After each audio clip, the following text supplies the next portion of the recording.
जय हिंद मेरे प्यारे दोस्तों, आप सभी का स्वागत है। जो भी students RRB NTPC under graduate की तैयारी कर रहे हैं उनके लिए क्लास आ चुकी है मेरे भाई। आज हमारा ये मॉडल पेपर नंबर दूसरा है दोस्तों, ठीक है। आपको एग्जाम डेट एक्सपेक्ट मान के चलना है कि अप्रैल के लास्ट वीक में आपका एग्जाम स्टार्ट हो जाएगा मेरे भाई, ठीक है। कम समय बचा हुआ दोस्तों, आपको अभी से ही मेहनत करनी है डेली दोस्तों मेरे साथ। चलिए, पहला क्वेश्चन आपकी स्क्रीन पर आ चुका है जिसमें आज हम पीवाईक्यू प्लस लेटेस्ट क्वेश्चन देखने वाले हैं दोस्तों। एक तरीके का आपका मॉक टेस्ट है दोस्तों, इसी को आपको पूरा सॉल्व करना है मेरे भाई, ठीक है। पहला क्वेश्चन आपके सामने लग चुका है, आपको लघुत्तम समापवर्तक निकालना है।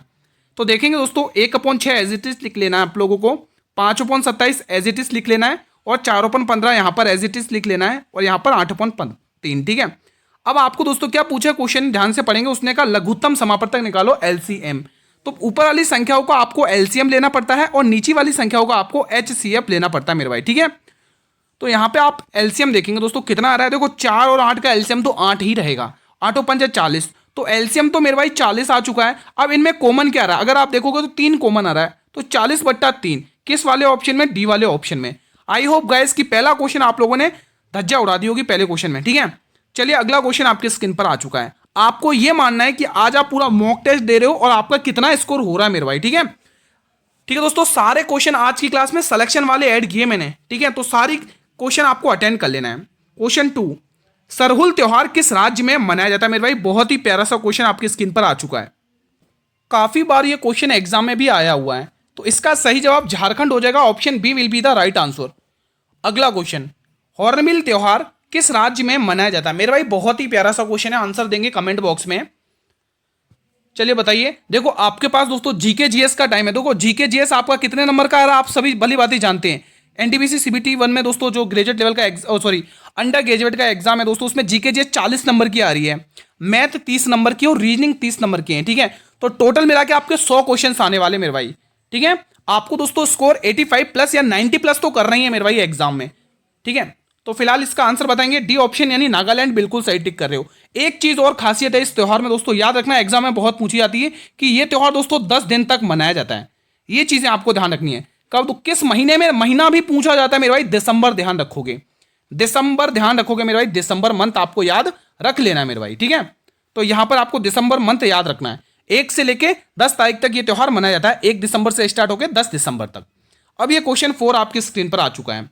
जनगणना 2011 के अनुसार विश्व की कुल जनसंख्या में भारत की भागीदारी है कितनी है लगभग, में आपसे क्वेश्चन पूछा है मेरे भाई, अप्रोक्सीमेट क्वेश्चन आपसे पूछा है मेरे भाई।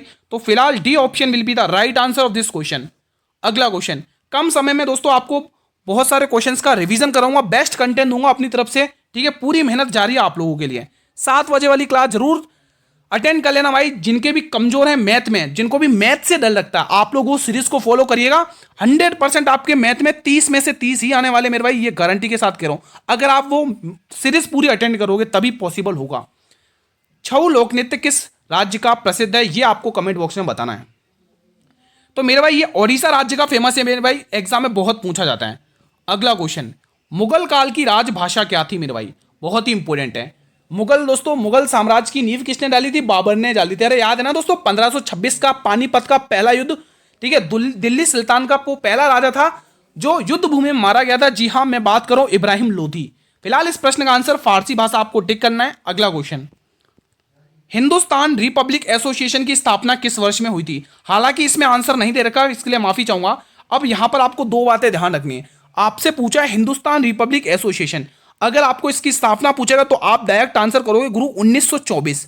क्या टिक करोगे, 1924 टिक करोगे, ठीक है। अगर आपसे क्वेश्चन ऐसा पूछे हिंदुस्तान सोशलिस्ट रिपब्लिक एसोसिएशन, अगर आपको जब ये पूछेगा ना हिंदुस्तान सोशलिस्ट रिपब्लिक एसोसिएशन, तो इसकी दोस्तों आपको इसका पुनर्गठन कब होता है, इसी हिंदुस्तान रिपब्लिक एसोसिएशन का पुनर्गठन होता है 1928 में दोस्तों।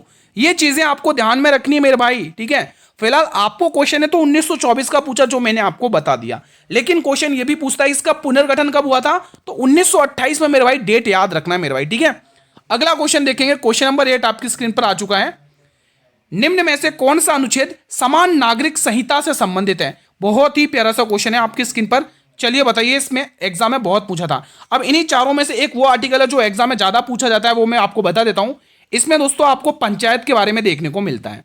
पंचायत का गठन, पंचायत का गठन आपको आर्टिकल 40 में देखने को मिलेगा। तो ये आर्टिकल भी याद रखना बहुत महत्वपूर्ण है। फिलहाल इस प्रश्न का जो आंसर रहेगा आर्टिकल 44 समान नागरिक संहिता संहिता आपको ध्यान रखना, ठीक है, यूनिफॉर्म सिविल कोड जिसको आप शॉर्ट में यूसीसी कहते हैं, ठीक है। अगला क्वेश्चन देखेंगे, आपकी स्क्रीन पर आ चुका है। भारत का संशोधन करने की संसद की शक्ति और उसकी प्रक्रिया का उल्लेख किस आर्टिकल में किया गया है। बहुत ही इंपॉर्टेंट ये आर्टिकल है, अच्छे से याद कर लो मेरे भाई, ठीक है। अखिल भारतीय सेवाएं दोस्तों आपको आर्टिकल 312 में देखने को मिलेंगी। अखिल भारतीय सेवाएं, ठीक है, अखिल भारतीय सेवाएं, यहां पर लिखोगे अखिल भारतीय सेवाएं। यह आर्टिकल आपको याद रखना है, एग्जाम में काफी चर्चित रहता है मेरे भाई, ठीक है। यह आर्टिकल आपको याद रखना है। वहीं दोस्तों आप ये वाला आर्टिकल भी ध्यान रख सकते हो, 315 यूपीएससी, जिसको आप लोग संघ लोक सेवा आयोग कहते हैं। यूपीएससी कर लो आप लोग, यूपीएससी, ठीक है, यूपीएससी शॉर्ट में यहां पे लिख लो संघ लोक सेवा आयोग, संघ लोक सेवा आयोग, यहां पर लिख लेंगे संघ लोक सेवा आयोग। तो ये आर्टिकल भी याद रखना है, ठीक है मेरे भाई। संघ लोक सेवा आयोग वाला आर्टिकल यहां पे आपको ध्यान में रखना है मेरे भाई, ठीक है, ठीक है मेरे भाई। और आप 324 में आपको पता ही दोस्तों निर्वाचन आयोग, 324 में क्या है, निर्वाचन आयोग, इलेक्शन कमीशन, निर्वाचन आयोग, यहां पर आपको निर्वाचन आयोग करना है।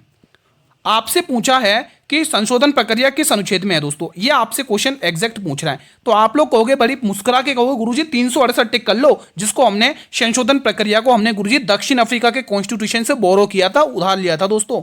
तो ये बातें आपको ध्यान में रखना है मेरे भाई। एक घड़ी को 2000 रुपए में बेचने पर एक दुकानदार को 20% की हानि होती है। अगर वो 3000 में बेचे तो उसे कितना लाभ या हानि होगा, क्वेश्चन है, ये आपसे पूछा है मेरे भाई। बहुत ही प्यारा सा क्वेश्चन आपकी स्क्रीन पर लग चुका है, बताइए इसका आंसर। अब इस क्वेश्चन को मेरे भाई सॉल्व करते हैं, समझने की कोशिश करिएगा। देखो इतना पढ़ो, यहां से आप लोग कॉस्ट प्राइस निकाल लोगे, ठीक है दोस्तों। यहां पे एक तरफ कॉस्ट प्राइस लिखनी है, एक तरफ सेलिंग प्राइस, यानी एक तरफ क्रय मूल्य, दूसरी तरफ विक्रय मूल्य, ठीक है दोस्तों, कोई दिक्कत नहीं है। अब 20% की हानि और 20% की फ्रैक्शन वैल्यू कितनी होती है मेरे भाई, आप कहोगे गुरुजी 1/5 होती है। तो आप ये कहोगे गुरुजी 5 रुपए का सामान था, 1 रुपए की हानि होगी तो 4 पर बेचा गया। अब आपको जो चीज दे रखी है उसको उससे कंपेयर कर लो। 4 का मान आपको मेरे भाई 2000 दे रखा है, कितने गुना देख रहा है, 500 गुना। तो आपको यहां से कॉस्ट प्राइस निकाल लेनी है दोस्तों, 500 गुना करके, ठीक है। यहां पर आपको कॉस्ट प्राइस निकालना है। अब कितना आ चुका, 2500 रुपए, ये आ चुका 2500। ये आपके पास दोस्तों कॉस्ट प्राइस आ चुकी है 2500 रुपए। कितनी आ चुकी है, 2500 रुपए। अब क्वेश्चन है सेलिंग प्राइस कितनी दे रखी, 3000 रुपए। तो आप साफ साफ कह सकते गुरुजी मुझे तो आराम से मुझे 500 रुपए का गुरुजी प्रॉफिट हो चुका है, 500 रुपए का। तो 500 रुपए का प्रॉफिट हुआ, लेकिन किस पे होता है हमेशा, आपको गुरुजी कॉस्ट प्राइस पर होता है। बहुत ही अच्छे से आंसर भी आ चुका है, मुस्कुरा के दोस्तों, मजा आ गया भाई। 2 जीरो से 2 जीरो, 50 की जगह 25 की जगह से 20 बार। तो आप कहोगे गुरुजी 20% का मुझे प्रॉफिट हो चुका है। C option will be the right answer. अगला क्वेश्चन देखेंगे, क्वेश्चन 11, बोनालू उत्सव किस राज्य में मनाया जाता है। बहुत ही इंपॉर्टेंट क्वेश्चन है, बताएंगे इसका आंसर, बताएंगे इसका आंसर। इसका आंसर ऑप्शन नंबर डी हो जाएगा, तेलंगाना। अगला क्वेश्चन देखेंगे, क्वेश्चन नंबर 12, भारत में पहली इलेक्ट्रिक ट्रेन किस वर्ष में शुरू की गई थी। यह इंपॉर्टेंट क्वेश्चन है, कमेंट बॉक्स में आपको कमेंट करना है। इसका सही आंसर हो जाएगा 1925 में स्टार्ट की गई थी मेरे भाई, option A will be the right answer. Electric train की बात हो रही है मेरे भाई, ठीक है, ध्यान रखोगे। बाकी तो आपको पता है 1853 में स्टार्ट हुई थी दोस्तों, है ना, पुणे से थाने तक चली थी दोस्तों, ठीक है, ये चीज आप ध्यान रख सकते हैं। क्वेश्चन नंबर 13 देखेंगे, अर्जुन पुरस्कार की शुरुआत किस वर्ष में हुई थी। यह भी महत्वपूर्ण क्वेश्चन है मेरे भाई, ठीक है। तो इसका आंसर आपको टिक करना है, तो B option will be the right answer, 1961 में। अगला क्वेश्चन देखेंगे, देखो अगला क्वेश्चन ब्लड रिलेशन का, रीजनिंग का, काफी पूछा जाता है, काफी चर्चित क्वेश्चन है। क्वेश्चन क्या कह रहा है, यू वी का पिता है, तो सबसे पहले वी को बनाओ, और वी का पिता कौन है, यू है, ये इसका मेरे भाई पिता है, ठीक है। आगे क्वेश्चन कह रहा है डब्लू तथा एक्स वी के भाई हैं, और वी के भाई कौन है भाई, डब्लू और एक्स। तो यहां पर बनाओ डब्लू, और यहां पर ही बना लो एक्स, ठीक है। तो ये भाई हैं, तो हम इसको प्लस से डिनोट करेंगे, ठीक है, हम इसको प्लस से डिनोट करेंगे। और ये भी दोस्तों इसके पिता है, तो हम इसको भी प्लस से डिनोट करेंगे, कोई दिक्कत नहीं है। फिर आगे कह रहा है एक्स की पत्नी कौन है, वाई। तो एक्स की पत्नी कौन है, यहां पर एक्स की पत्नी बना लो, यहां पर ये हस्बैंड वाइफ है आपस में, ठीक है। तो यहाँ पे एक्स की पत्नी कौन है, यहाँ पर वाई, तो आपको यहाँ पर वाई बना लेना। पत्नी है तो दोस्तों हम इसको माइनस से डिनोट करेंगे, ठीक है। इसकी वाइफ है तो हम इसको किससे, माइनस से डिनोट करेंगे, एक्स की पत्नी है, ठीक है। हाँ, आगे क्वेश्चन कह रहा है वाई की पुत्री कौन है, जेड। अब वाई की एक पुत्री है, यानी वाई की जब एक पुत्री है जिसका नाम है जेड, पुत्री है तो माइनस से। अब दोस्तों एक्स का भी दोस्तों, एक्स इसका क्या होगा, इसका पिता, और वाई भी इसकी क्या होगी, माता होगी, कोई दिक्कत नहीं है। क्वेश्चन कह रहे हैं कि वाई यू से किस प्रकार संबंधित, मतलब यू की नजरों से देखो यू क्या कहेगा वाई को।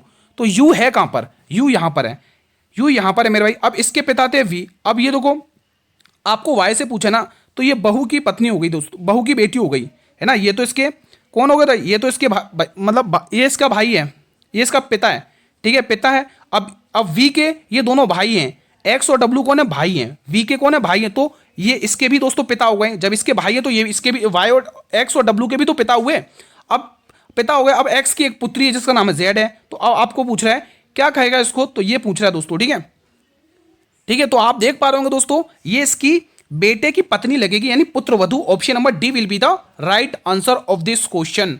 आई होप गाइस की चीजें क्लियर हो चुकी होंगी। क्वेश्चन नंबर 15 आपकी स्क्रीन पर है, बेहतरीन क्वेश्चन है। इसमें आपको सीरीज पैटर्न दे रखा है रीजनिंग का दोस्तों, वो भी नंबर सीरीज का है, इंपॉर्टेंट क्वेश्चन है। अगर यहां से यहां तक का रिलेशन देखोगे कितना आ रहा है मेरे भाई, यहां पर देख लो 21 से ये, यानी +17 देखने को मिल रहा है मेरे भाई। फिर यहां पर देखोगे दोस्तों कितने का अंतर आ रहा है, 7 में से गया 6, 4 में से 2 गए, कितना बचेगा 2, यानी +26 देखने को मिल रहा है। यहां पे आपको देखने को मिलेगा +53, ठीक है, और यहां पर आपको देखने को मिल रहा है +98। अगर आपको इससे बात नहीं बनी तो आप डबल डिफरेंस ले लो दोस्तों, कोई दिक्कत की बात नहीं होगी, डबल डिफरेंस ले लेते हैं।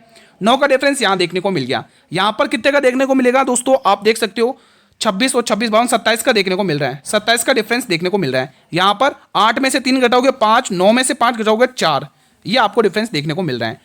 बात बनी क्या, एक बार और चेक कर लेते हैं। यहां पर कितने +18 देखने को मिल रहा है यहां पर, और यहां पर कितने का देखने को मिल रहा है 27, यानी 3 30 अंदर 3 18 +18 यहाँ पर भी, तो आपको अगला नंबर भी +18 करना पड़ेगा। तो जैसे ही 45 में 18 जोड़ लोगे मेरे भाई, कितना हो जाएगा आप चेक कर लो।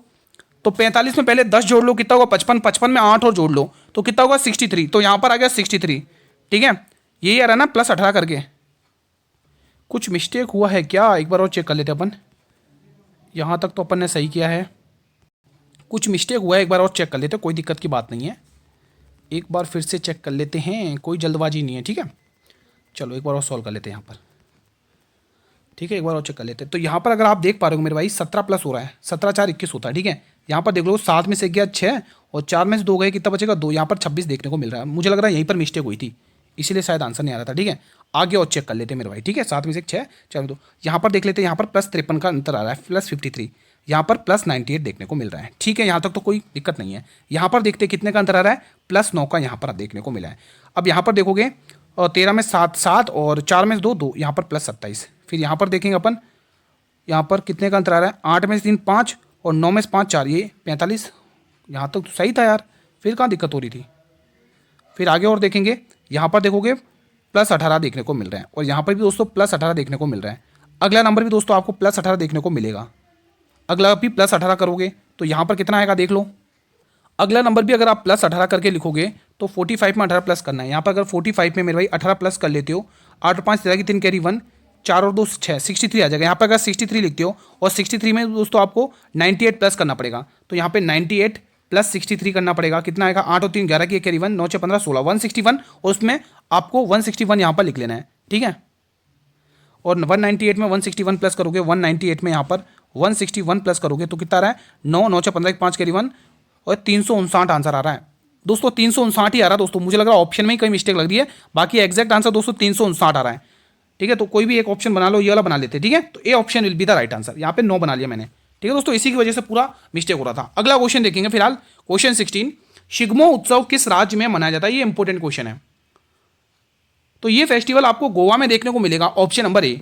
अगला क्वेश्चन देखेंगे, प्रथम पंचवर्षीय योजना किस मॉडल पर आधारित थी, वेरी वेरी इंपॉर्टेंट क्वेश्चन है। देखो दोस्तों, जो फर्स्ट 5 ईयर प्लान था, पहली पंचवर्षीय योजना थी मेरे भाई, वो आपको कब से स्टार्ट हुई थी, वो आपसे पूछेगा 1951 से लेके 1956 तक चली थी मेरे भाई, ये आपको ध्यान में रखना मेरे भाई। और किस मॉडल पर आधारित थी, ये बहुत पूछता है दोस्तों, तो हेराल्ड डोमर मॉडल आपको टिक करना है। हेराल्ड डोमर मॉडल मेरे भाई टिक कर लेना, एग्जाम में काफी पूछा जाता है। ये वही पंचवर्षीय योजना थी जिसमें प्रधानमंत्री कौन थे, जवाहरलाल नेहरू। ये वही पंचवर्षीय योजना थी जिसमें जवाहरलाल नेहरू ने इसी पंचवर्षीय योजना में कहा था आधुनिक भारत का मंदिर, किसको कहा था, डैम्स को, जो बांध है ना बांध, उन्हीं को कहा था कि यहाँ तो ये तो आधुनिक भारत का मंदिर है। तो ये एक सवाल काफी चर्चित रहता है, एग्जाम में काफी पूछा जाता है, ठीक है। दूसरी पंचवर्षीय योजना किस मुख्य मॉडल पर आधारित थी, तो ये वाली दोस्तों 1956 से लेके 61 तक चली थी, ये ध्यान रखोगे। और ये मॉडल किस पे आधारित था, ये पंचवर्षीय योजना किस पर आधारित थी, इसका क्या उद्देश्य था, ये आपसे क्वेश्चन ने पूछा है। तो आंसर आएगा औद्योगिक का विकास करना। और ये मॉडल जो किस मॉडल पर आधारित थी, आप ध्यान रखोगे पीसी महालनोबिस मॉडल, ठीक है। तो ये चीजें ध्यान रखना है। क्वेश्चन 19 देखेंगे, सैला लोक नृत्य किस राज्य का प्रसिद्ध है, इंपॉर्टेंट क्वेश्चन है। तो मेरे भाई इस ये जो नृत्य है छत्तीसगढ़ का प्रसिद्ध है, option C will be the right answer. अगला क्वेश्चन, अंडर 23 विश्व कुश्ती चैंपियनशिप 2025 की अंतिम पदक तालिका में भारत कौन से स्थान पर रहा? It's a very important question. बताइए दोस्तों, देखो करंट अफेयर के क्वेश्चन भी मिलेंगे आप लोगों को, कंप्यूटर के भी मिलेंगे, ठीक है। तो फिलहाल 7वें स्थान पर भारत रहा, ये आपको ध्यान में रखना है। अगला क्वेश्चन देखेंगे, क्वेश्चन 21, यूनेस्को के अनुसार एलोरा की गुफाओं में कितनी गुफाएं हैं? ये इंपॉर्टेंट क्वेश्चन है। देखो जीके जीएस भी 40 नंबर का वेटेज रखती है, ठीक है। तो जीके जीएस में भी पूरी कोशिश करो 30 प्लस या 25 प्लस तो आई आए, ठीक है, तभी सिलेक्शन मिलेगा। फिलहाल आपको 34 गुफाएं ध्यान में रखनी है मेरे भाई। अगला क्वेश्चन देखेंगे, जनगणना 2011 के अनुसार किस केंद्र शासित प्रदेश की साक्षरता दर सबसे सर्वाधिक है, सबसे अधिक है? ये इंपॉर्टेंट क्वेश्चन है। तो लद्दाख टिक कर रहे हो तो बिल्कुल सही टिक कर रहे हो। अगला क्वेश्चन, आत्मनिर्भरता की प्राप्ति निम्न में से किस पंचवर्षीय योजना का मुख्य उद्देश्य था? ये इंपॉर्टेंट क्वेश्चन है। देखो 5 ईयर प्लान्स वाला टॉपिक आपको अच्छे से क्लियर करना है, सेंसस 2011 की अच्छे से क्लियर करना, मतलब कि पंचवर्षीय योजना और जनगणना वाला टॉपिक अच्छे से क्लियर कर लेना है। फिलहाल ऑप्शन टिक करेंगे, तीसरी पंचवर्षीय योजना का ये मुख्य उद्देश्य था मेरे भाई, ठीक है। अगला क्वेश्चन, एमएस वर्ड में प्रेस करते समय फॉर्मेटिंग बनाए रखने के लिए कौन सा विकल्प है? दोस्तों इंपॉर्टेंट क्वेश्चन है। तो सभी आंसर आप टिक कर रहे होंगे, keep source formatting, option number D will be the right answer. अगला क्वेश्चन, ईमेल भेजने के लिए कौन सा प्रोटोकॉल उपयोग होता है? ये इंपॉर्टेंट क्वेश्चन है भाई, बताइए आप लोग कमेंट बॉक्स में। तो सही जवाब हो जाएगा SMTP, option number B will be the right answer. अगला क्वेश्चन देखेंगे आप लोग यहां पर 26 वाला, एक्टिव विंडोज को बंद करने का शॉर्टकट की क्या है? इंपॉर्टेंट क्वेश्चन है। तो मेरे भाई इसका जो शॉर्टकट की है वो F5 है, आपको F5 प्रेस करना है, सी ऑप्शन को। अगला क्वेश्चन, 33वां संतोष ट्रॉफी का खिताब किसने जीता है? ये इंपॉर्टेंट है। 33वां संतोष ट्रॉफी का खिताब किसने जीता है? तो आप कहोगे बंगाल ने जीता, यहां पर D option will be the right answer. Question number 28 आपकी स्क्रीन पर है, मेजर ध्यानचंद खेल रत्न पुरस्कार 2024 में किसके लिए चुना गया? ये इंपॉर्टेंट क्वेश्चन है, एग्जाम में भी पूछा गया क्वेश्चन है दोस्तों, बताइए। तो सही जवाब हो जाएगा उपयुक्त सभी, इन सभी को मिला है दोस्तों मेजर ध्यानचंद खेल रत्न पुरस्कार 2024, याद कर लेना, it's a very important question. अगला क्वेश्चन, ब्रिक्स गठबंधन का 10वां पूर्ण सदस्य कौन बना है? ये तो डबल नहीं 5 स्टार लगा लो, ये बहुत इंपॉर्टेंट क्वेश्चन है भाई। ब्रिक्स का 10वां मेंबर पूर्ण रूप से कौन बन चुका है मेरे भाई? ये बहुत इंपॉर्टेंट क्वेश्चन है। इसका सही जवाब हो जाएगा इंडोनेशिया बन चुका है, option number B will be the right answer. बढ़े अगले प्रश्न की तरफ। अगला क्वेश्चन, क्वेश्चन नंबर 30 मेरे भाई, अभी तक मैंने नहीं कहा है, जो भी मेरे भाई चैनल पर नए हैं, चैनल वीडियो को पहली बार देख रहे हैं, एक बार जल्दी से मेरे भाई चैनल को सब्सक्राइब कर लेंगे, बेल नोटिफिकेशन बेल को प्रेस करेंगे ताकि आने वाले हर एक नई वीडियो का नोटिफिकेशन आपको मिलता रहे टाइम टू टाइम। महिला और पुरुष दोनों वर्ग में पहले खो खो विश्व कप 2025 का खिताब किस देश ने जीता है? It's a very important question, 3 star लगा लो, बहुत इंपॉर्टेंट क्वेश्चन है। इसका सही जवाब हो जाएगा Bharat, option number A will be the right answer. ऐसा कारनामा भारत ने किया भाई। अगला question, colonel CK Naidu lifetime achievement पुरस्कार से किसे सम्मानित किया गया है? बहुत इंपॉर्टेंट क्वेश्चन है, चलिए बताइए इसका आंसर। सही जवाब आएगा Sachin Tendulkar, option number C will be the right answer. अगला question, question number 32, MS word में एग्जिस्टिंग टेक्स्ट का फॉर्मेट हटाने के लिए कौन सा शॉर्टकट होता है? बहुत इंपॉर्टेंट ये भी क्वेश्चन है भाई, कितने स्टूडेंट बताएंगे? तो सही जवाब कंट्रोल प्लस स्पेस बार आपको टिक करना, option number D will be the right answer. निम्न में से इबादत खाना किसके द्वारा बनवाया गया था? इट्स अ वेरी इंपॉर्टेंट, चलिए बताइए इसका सही जवाब क्या हो जाएगा? चलिए बताइए। अगर मेरे भाई अकबर टिक कर रहे हो तो आंसर सही है, option A will be the right answer. Young बंग आंदोलन के नेता कौन थे मेरे भाई? ये भी इंपॉर्टेंट क्वेश्चन है, ये काफी बार पूछा भी गया क्वेश्चन है। देखो जो महत्वपूर्ण मूवमेंट्स हैं वो अच्छे से क्लियर करने आप लोगों को। यंग बंग आंदोलन, सही जवाब आएगा Henry Vivian Derozio, option number D will be the right answer. अब इंपॉर्टेंट फैक्ट की बारी है मेरे भाई इस क्वेश्चन के बाद, ठीक है। तो पहले इस क्वेश्चन को निपटा लेते हैं, क्वेश्चन ध्यान से पढ़ेंगे क्या कह रहा है। एक टीवी का विक्रय मूल्य दे रखा आपको 18,700 रुपए, और दुकानदार को इसको बेचने पर 15% की हानि होती है। तो 15% का लाभ अर्जित करने के लिए टीवी को किस विक्रय मूल्य पर बेचना चाहिए? इट्स अ वेरी इंपॉर्टेंट, चलिए बताइए।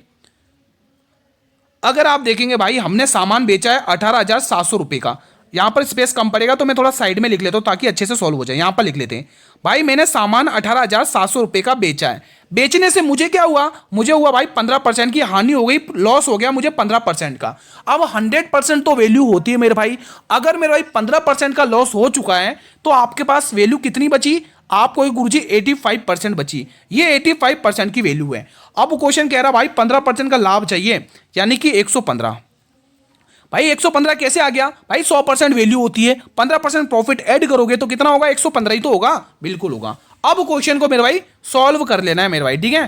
ठीक है दोस्तों, अब ये 85 हमसे ये कह रहा है कि ऊपर नीचे हमें 17 से उड़ा दो, ये 17 का मल्टीपल है, तो 17 पंचे 85, 17 एकम 17, 17 एकम 17, ये 1100 बार गया मेरे भाई। 5 ही टेबल से मेरे भाई 23 बार, क्योंकि 23 पंचे 115 होता है, ठीक है। 23 एकम 23 का 3 कैरी 2, 23 दूनी 23 और 2 25, ये यार 25 300, ये रहा भाई डी ऑप्शन में छुप के बैठा है। तो कैलकुलेशन को ऐसे तोड़ना भाई फूक मार के, ये सब आपको 7 बजे वाली क्लास में सिखाया जाता है, जो स्पेशली रेलवे के लिए चलती है, जिसमें हर एक मैथ का इंपॉर्टेंट क्वेश्चन कवर किया जाता है जो एग्जाम में पूछा जाता है, ठीक है। तो आपको 7 बजे वाली क्लास डेली अटेंड करनी है, मैथ की स्पेशल मैंने चलाई आप लोगों के लिए, ठीक है। अब स्टार्ट हो रहे हैं अगले आपके फैक्ट, 2-4 फैक्ट है उनको और निपटा लेते हैं, बहुत महत्वपूर्ण है, इन फैक्ट को तो किसी भी कीमत पर नहीं छोड़ना है।